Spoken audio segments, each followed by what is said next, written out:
Color and texture aren't just things to think about for the inside of your home. Diana Kirby owns Diana's Designs Landscaping, and she's here to show us how we can amp up our garden and landscaping by keeping design elements in mind. We're talking about texture and color and all kinds of fun things. It's kind of wintry this time of year, a little cold out, but it's a good time to plan for things in your garden. Most of us have these evergreen foundation plantings, but sometimes I have clients that have lots of them, and when you have all the plants have small glossy green leaves, you have a wall of green in the garden and no color. Hard to differentiate what's really there. So the one way that you can add interest into the garden is to bring in something that's evergreen but not actually green. So this is our boxwood, right? This is your evergreen boxwood, and then you can bring in something like this loropetalum or Chinese fringe flower that's ever burgundy. That's beautiful. And so even in the depth of winter, you have pretty burgundy leaves next to your plant. And so you can look for evergreen plants that actually have colors other than green. I love that one. Another thing that we can think about in the garden is thinking about texture. We have great texture here in our native plants. We have grasses that billow in the breeze, and then we have structural agaves, and they're spiky and have a lot of beautiful form. So it's nice to add something that's different than this leaf shape, and you could do that with this soft caress mahonia. It has a very different texture than the boxwood.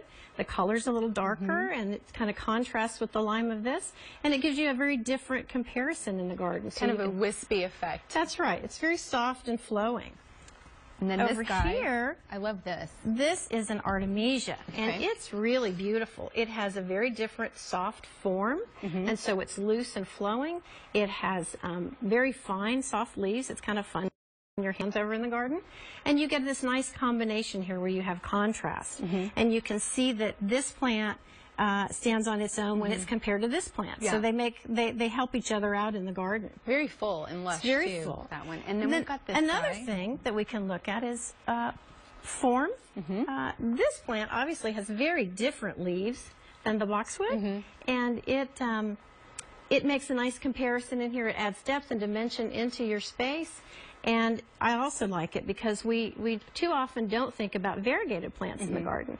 And if you have a shady bed or a place where you don't get a lot of sun, it's nice to have those variegated leaves in there because they lighten up the space and kind of brighten it up so you can see it better. Yeah, a little bright spot. So boxwood, I love it when they're trimmed very straight. Is that too severe in comparison to a plant like this? It's all about style. When you have plants that are pruned like that and that have more structure, you tend to have a more formal style. And if you like a formal style in your home, that's probably what you're going to like out in your garden as well. Or you can have something that's a little more free-flowing, like the artemisia, and that's a more gentler, more naturalistic look. But neither one of them is right or wrong. It's just a matter of what you personally like in your garden. Personal taste. Okay, we're having quite a cold snap right now. Yeah, we are. These are hardy plants, though. What can they withstand? This one will probably die back in freezes in the winter, but the rest of them, if we have what we call an average winter, which we don't really know what that is anymore, they're tough, and they'll make it through the winter, and they'll have their form and their color, and so you'll have something really interesting to look at that kind of brings harmony into the garden.